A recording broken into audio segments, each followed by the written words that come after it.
berada pada hari yang ke-215 dari tahun 2025 sudah sampai di mana perjalanan kita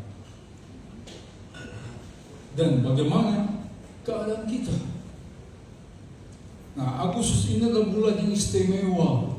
Kenapa? Kita memasuki bulan perayaan kemerdekaan negara kita yang ke-80. Kemerdekaan yang ke-80. Ada seorang opa kakek yang ditanya oleh seorang reporter tentang arti kemerdekaan, gimana perasaannya. Dia bilang begini, merah darahku, putih tulangku, hitam kulitku, kosong dompetku, pusing kepalaku. Inilah situasi. Dan kemerdekaan yang ke-80 banyak orang yang pusing. Banyak orang yang kenapa pusing? Dompetnya kosong. Kenapa? Hidup makin sulit, katanya. Mari kita mengerti apa arti kemerdekaan. Kemerdekaan yang sejati. Ada seorang menulis, freedom is not the license to do what you like. Kemerdekaan itu bukan kebebasan izin, lisensi untuk kita berbuat sesukanya. It's not the license to do what you like. Bukan lisensi, bukan izin resmi untuk kita berbuat apa yang kita mau. Freedom is the ability to do what is right. Kemerdekaan itu adalah kemampuan kita, ability, untuk melakukan yang benar. So, kalau tidak mengerti ini, kita akan berbuat sesukanya. Lihat vandalisme di mana-mana. Tahu vandalisme? Perusakan, taman-taman dirusak, pohon dicacat, dicoret-coret, tembok coret-coret. Itu vandalisme. Kerusakan massa. Kenapa? Do what you like. Do what I like. Lakukan apa yang gua mau. Itu bebas. Lihat premanisme di mana-mana. Apa artinya? Do what I like. Lakukan apa yang saya mau. Merasa hebat, punya kuasa, bisa memeras orang lain. Perampasan di mana-mana. Ini adalah belenggu nafsu. Bukan kemerdekaan. Di ulang tahunnya ke-80 negara kita banyak orang terbelenggu oleh nafsu untuk melakukan apa yang disukai. Bukan suka-sukanya Tuhan, suka-suka gue.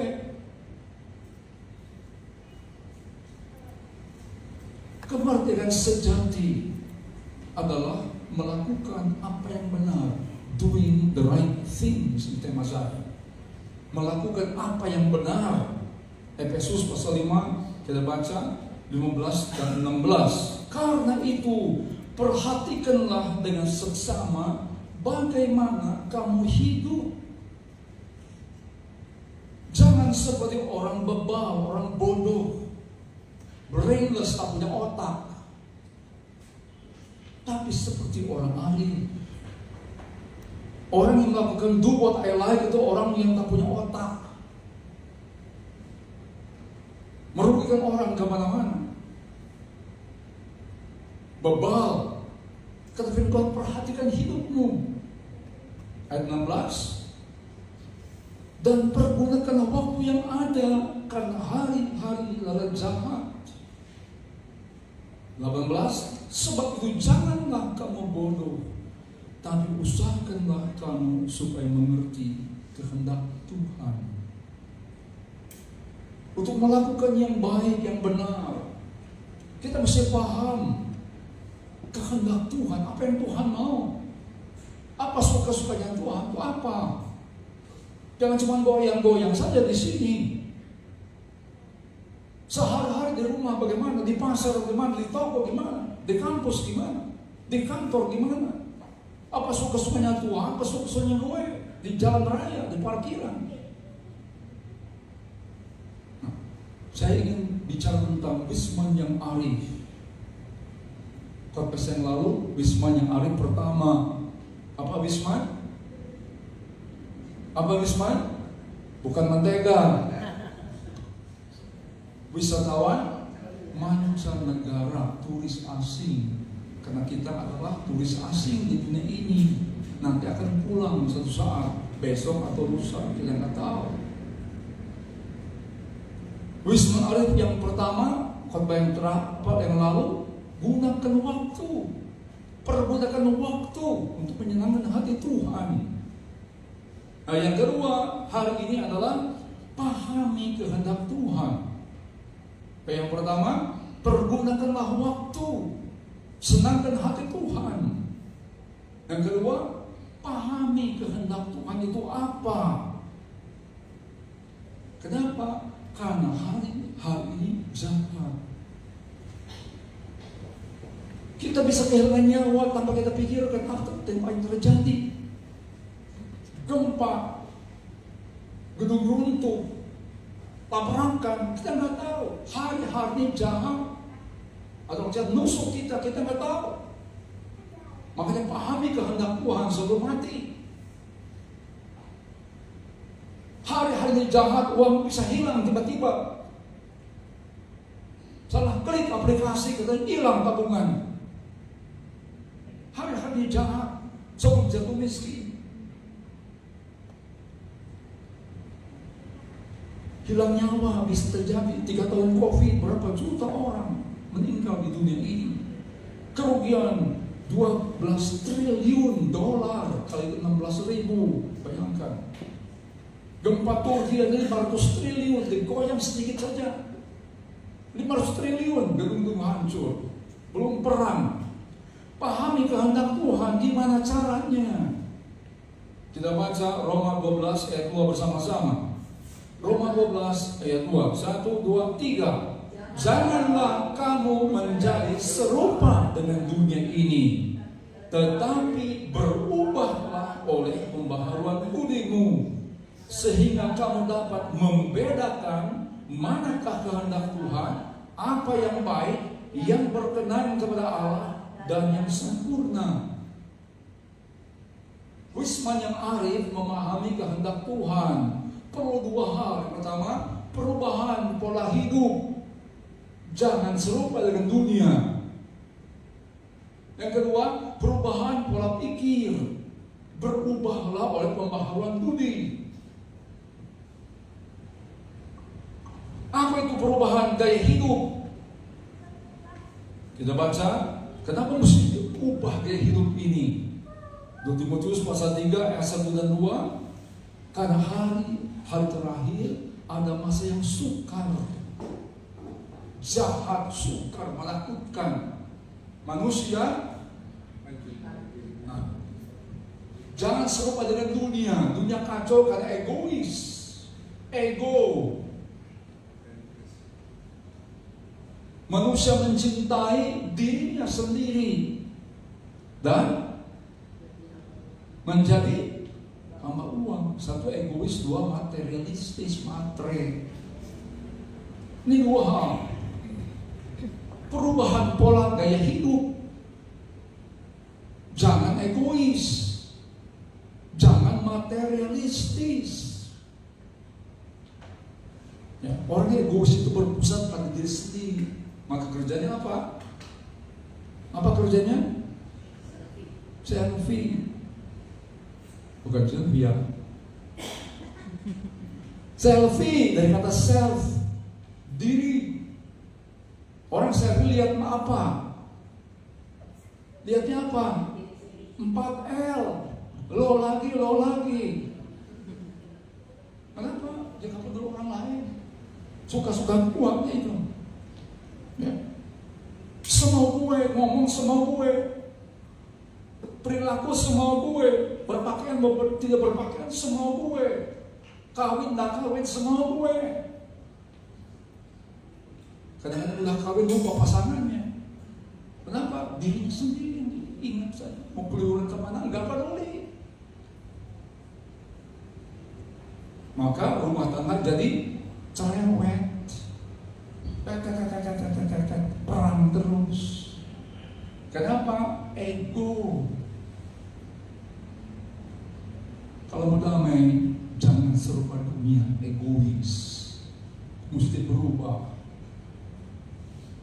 Keliuran, tak peduli rumah tangga, istri, anak, dompet kosong. Dulu bilang, tong kosong nyaring bunyinya. Sekarang, dompet kosong nyaring bininya. Jadi cubit. Gak kosong soalnya. Makan apa? Kerja dong, kayak begitu. Kerja dong, bangun. Moloro ya. Rumah tangga jadi cerewet, lalu lintas jadi macet, melawan arus, berhenti sesukanya, di palang parkir sesukanya, pintu keluar di palangnya, mobilnya sesuka-suka gue, yang mau keluar nggak bisa, nah jadi macet. Gereja kena kepret. Kenapa ribut mulu dalam gereja? Karena ego. Kenapa pacaran? Ego. Kena ribut konflik? Ego. Maka orang dunia kepret kita lah. Gereja aja begini. Nah, kan? Gereja tercoret karena hal-hal seperti ini. Kenapa tidak dewasa? Perubahan pola hidup, jangan serupa dunia. Tidak egois. Kenapa? Egois itu kekanak-kanakan, childish. Tidak dewasa. Apa itu dewasa? Maturity is the time when the mirror in our mind turn to window. Kematangan kedewasaan itu adalah saat kaca cermin di kepala kita berubah di jendela. Apa perbedaan cermin dan jendela? Apa perbedaannya? Lihat cermin, lihat siapa? Diri sendiri. Lihat jendela, lihat siapa? Orang lain. Nah itu kedewasaan, mengubah mirror, cermin kepala kita menjadi jendela. Instead of see the reflection of ourselves, we see others. Saat mirror cermin berubah jendela, bukan melihat diri kita, tapi melihat orang lain. Nah, enggak egois, tidak serupa dunia. Karena dunia hanya melihat dirinya sendiri. Yang kedua, tidak materialistis.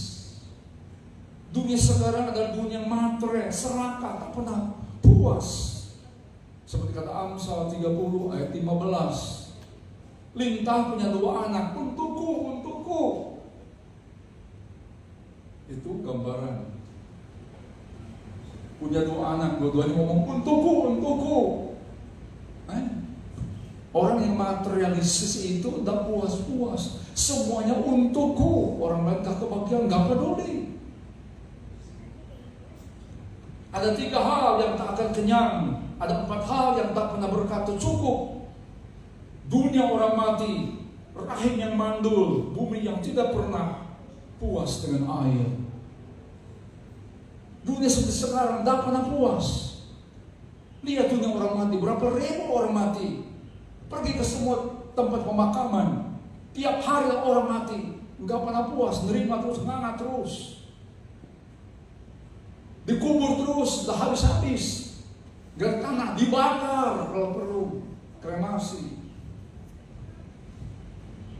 Rahim yang mandul, berapa pun banyak sperma ditumpahkan, berapa puluh kali pun dia kawin, kalau mandul dan bisa punya anak, mungkin karena ada masalah dengan rahimnya, mandul jadinya. Nggak cukup. Kawin lagi, nggak cukup. Kenapa? Pengen punya anak, nggak bisa. Kenapa? Mesti dibenahi dulu apa yang salah.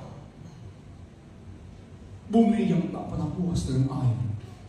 Berapa hujan turun, ngangat terus diserap terus hilang. Kemudian dibuang di sebelah sana, jadi banjir. Sekarang ini zamannya materialistis. Materialisme ada di mana-mana. Yang ini cuma cuan, untung cuan saja. Orang foto sampai cuan. Nah ini begini, duitnya gambar duit itu. Ya. Sekarang gaya kan begitu, cuan ini, cuan. Cuma untung saja. Ya. Sekarang ini katanya mal-mal rame tapi yang dagang rugi. Kenapa? Gara-gara Rojali, rombongan yang jarang beli. Rame, tapi nggak sepi ada. Ya, mengeluh di seluruh persaingan ini banyak Rojali, rombongan yang jarang beli. Di belakang Rojali ada rohana katanya. Rombongan hanya nanya-nanya. Nanya harga beli maka di belakang rohana ada rohani katanya. Rombongan hanya nipu. Makan 2, makan 5, aku 2. Ambil 5, bayar 1. Nah itu rugi jadinya. Terakhir ada roh halus. Rombongan hanya ngelus-ngelus saja. Barang dipegang-pegang, beli kagak ini. Banyak roh jadinya. Ada roh jali, ada rohana, ada rohani, ada roh halus di mal-mal. Maka sepi yang dagang itu, padahal dunia lagi bersaing seperti ini. Sekarang itu dunia ini matre. Mau kawin cari yang beruang. Begitu kawin ternyata beruang. Anak cakap, pulang saja ke rumah orang tuaku. Nah, dunia seperti ini. Jangan serupa dengan dunia. Kita perlu uang, bukan gak boleh kaya. Uang buat memudahkan hidup. Kita lapar, pakai uang kita bayar makanan. Kita mau pergi kemana-mana, bayar Gojek, Gokar. Memudahkan hidup, dapat jalan kaki 10 km. Kita mau ke Malaysia, mau ke Singapura, terbang, masa berenang. Uang diperlukan untuk memudahkan hidup, tapi uang jangan memerintah kita kapan kita bangun. Ke gereja bangun jam 8 susah, tapi kalau uang memerintah jam 5 udah bangun. Mau ke pasar. Kita perlu uang, tapi uang jangan memerintah kita. Rumah tangga jangan diperintah oleh uang. Ibadah jangan diperintah oleh uang.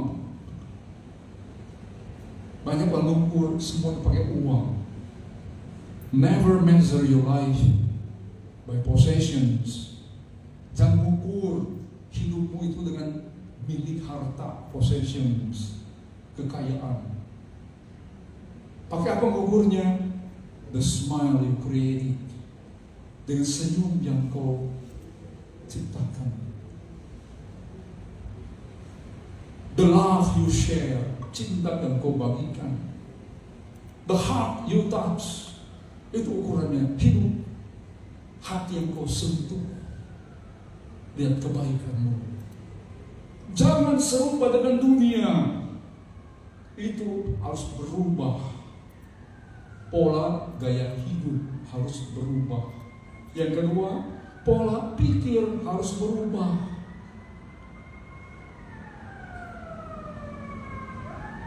Kata berubah itu sebuah kata dalam bahasa Yunani artinya transformasi. Trans itu menuju, form itu formasi, bentuk, form. Transformasi berubah jadi, itu transformasi. Berubahlah. Jadi apa oleh pembaharuan pikiran? Jadi apa kita setelah percaya? Sampah jadi pupuk. Orang gak suka sampah, bau.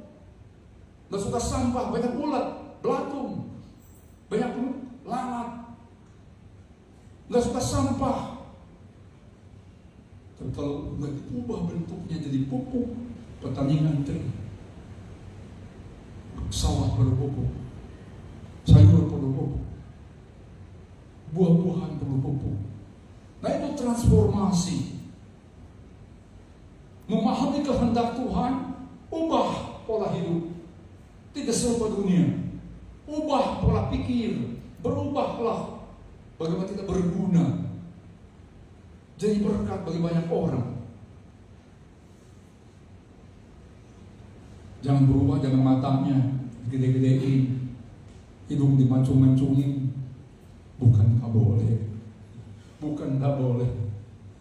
Ada yang lebih penting dari transformasi wajah. Ada jauh lebih penting dari itu, yaitu transformasi pola pikiran kita sebagai anak-anak Tuhan. Pembaharuan budi, pembaharuan pikiran. Pikiran ini yang mesti direnovasi, istilah sekarang renovasi, dibarui, direkonstruksi, diubah. Untuk apa? Yang pertama, tahu yang baik. Kata firman Tuhan, Roma 12 kali, berubahlah oleh pembaharuan budi, pola pikir, supaya kamu bisa membedakan manakah kehendak Tuhan yang baik, yang berkenan, yang sempurna. Itu yang maunya Tuhan. Tahu yang baik, jangan mikirin jahat aja. Ya, saya nggak habis pikir kalau lihat YouTube itu, kiriman video-video, kepikiran aja kejahatan itu. Nonton sinetron, nonton album aja, kepikir aja berbuat jahat. Oh ada itu penjahat. Anak Tuhan jangan terpikir berbuat jahat.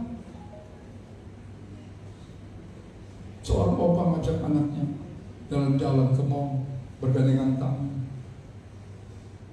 Lagi jalan-jalan tiba-tiba seanak remaja di si Joni lihat ada uang ceban di tanah. Opa berhenti kata itu, ada uang ceban. Kita bisa minum-minum. Hei ingat kata opa, yang jatuh kepada yang ke tanah tidak boleh disentuh. Wah kecewa si Joni, tarik semua opanya, jalan lagi. Udah deketin mau tiba-tiba uang cepeceng sekarang. Tadi ceban, tidak boleh, sekarang cepeceng opa. Kita bisa makan-makan ya opa, cepeceng. Opa yang marah lagi. Ingat Joni, yang udah jatuh tak boleh disentuh kayak begitu. Wah kesel si Joni. Begitu melangkah dia kibaskan itu tangan si opa ya. Kalau dia marah dia kibaskan tangan. Si opa yang kesimpan dia jatuh ke bawah ke tanah. Teriak-teriak tolong Joni. Joni bilang ingat opa, yang jatuh ke tanah tidak boleh disentuh kayak begitu. Si opa ditinggalkan. Dunia sekarang kayak begitu, balas dendam. Dunia seperti itu. Maka ganti mata, gigi ganti gigi, tak tahu itu. Ya, itu udah masuk Taurat zaman dulu. Makanya diganti dengan perjanjian baru, hukum kasih. Tahu yang baik seperti apa? Mazmur 37 ayat 3, percayalah kepada Tuhan dan lakukanlah yang baik. Diamlah di negeri dan berlakulah setia. Lihat gandengan antara percayalah kepada Tuhan dan berbuat baik. Orang percaya harus berbuat baik. Itu gandengannya. Percaya nggak bisa dilepaskan dari perbuatan baik. Itu transformasi. Dulu mungkin penuh kejahatan, penuh penipuan, penuh kebengisan, penuh dengan segala macam brutalisme. Sejak kau percaya harus berubah. Lakukanlah yang baik, itu kehendak Tuhan. Gak susah, kan tahu yang baik itu apa. Gak sulit tentang baik itu apa. Kita tentu etika ya, nyolong itu kan apa? Tuh, gak tahu. Hah? Baik atau buruk? Buruk, ya jangan. Nipu itu? Ya jangan. Ya, mukul itu? Ya jangan. Nah itu, yang baik itu simpel. Memahami kehendak itu simpel. Semua yang baik. Kenapa? Sebab Allah kita Allah yang baik. Bukan Allah yang jahat. Dia maha adil. Dia maha kasih, maha murah, welas asih, penuh kasih sayang. Maka ada lagu, sungguh indah Kau Tuhan, penuh kasih dan sayang. Bapak kita penuh kasih sayang, masa kita penuh kejahatan? Yang melahirkan kita siapa? Yang jadikan kita anak Tuhan siapa? Kata baik itu dalam bahasa Ibrani tov. Artinya apa? Excellent. Lakukan yang excellent, yang the best. Jangan setengah-setengah, totalitas. Tov itu pleasant, menyenangkan. Sudah baik, menyenangkan. Sudah ganteng, baik hati. Udah cantik, murah hati. Nah, gantinya begitu. Jangan cantik, jahat lagi. Udah ganteng, nyebelin. Nah, itu repot. Ya, ganteng tapi nyebelin gimana? Orang takut. Ganteng, baik hati. Nah, itu yang dicari. Cantik, murah senyum. Nah, itu yang dicari orang. Allah kita baik. Lakukan yang baik, the best, yang menyenangkan, pleasant. Jangan tiap hari nipu orang, Senin sampai Sabtu, hari Minggu nipu Tuhan. Nah ini jadi pembingung. Orang-orang yang di luar sana tiap harinya jahat melulu. Udah kerja kayak orang sampo. Ya, menyembah Tuhan. Mesti sama. Minggu baik, Senin, Selasa, Rabu, Kamis, Jumat, Sabtu juga baik. Jangan setengah-setengah ikut Tuhan. Kalau gak mau berbuat baik, ya jangan ikut. Percayalah, lakukan yang baik kata firman Tuhan. Kebaikan harus mulai dalam rumah tangga. Ada pepatah, charity begins at home. Kebaikan harus mulai dalam keluarga. Hai suami berbuat baik pada istrimu. Hai istri berbuat baik kepada suamimu, bukan pada suami orang lain. Hai orang tua berbuat baik kepada anak-anakmu. Hai anak-anak berbuat baik kepada orang tuamu. Charity begins at home.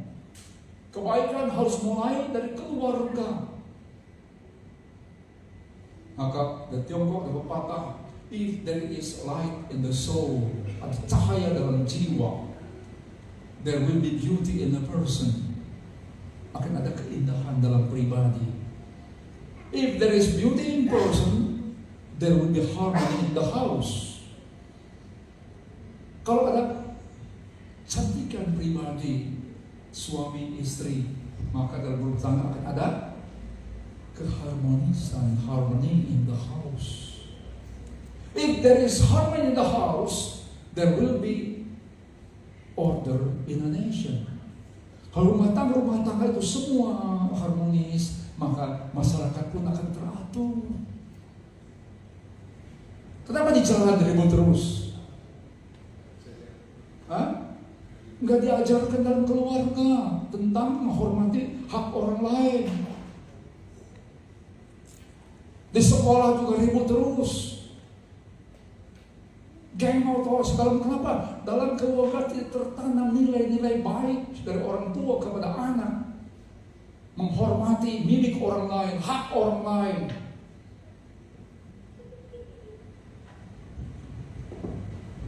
Charity begins at home. Sejak kita percaya, keluarga kita harus dari keluarga yang harmonis. Hai suami, kasihlah istrimu. Kata kasihin itu kata kerjanya berarti kasih ilahi. Tidak cukup cuman eros saja, hawa nafsu. Dengan kasih ilahi, seperti Bapa memberikan anaknya kepada kita. Milik yang paling berharga, anak yang tunggal, yang kita peringati dalam perjamuan kudus. Anak-anakmu harus begitu. Hai istri, tunduklah kepada suami, bukan tanduklah suamimu. Tunduk itu tempatkan dirimu di bawah. Suami adalah kepala, istri adalah tubuh. tubuh harus di bawah. Kalau tubuh mau di atas, vertigo nanti. Maka jalannya sempoyongan gitu, kayak orang tua. Rumah tangganya banyak yang sempoyongan. Yang kerja ke gereja tapi vertigo. Ya, nggak punya lurus tujuannya, nggak tahu, tapi terus bingung. Kenapa? Nggak tahu siapa di kepala. Who is the boss? Berapa lama kita mesti berbuat baik? Berapa lama? Berapa lama? Sampai garis akhir. Berapa lama? Nggak tahu. Hanya Tuhan yang tahu garis akhirnya di mana. Mungkin besok, mungkin lusa, minggu depan, bulan depan, tahun depan, nggak tahu.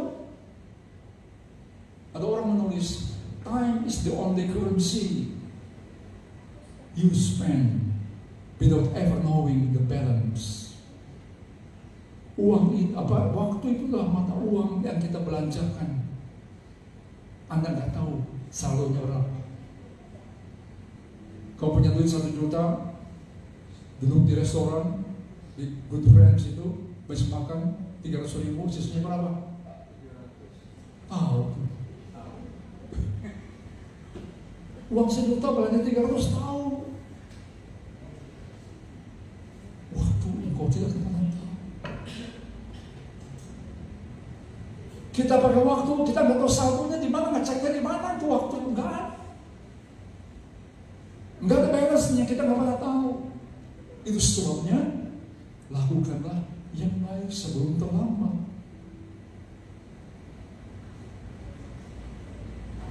Jadilah benton-bentoner, ya, jemaat benton yang penuh dengan Tuhan sepanjang umur hidup.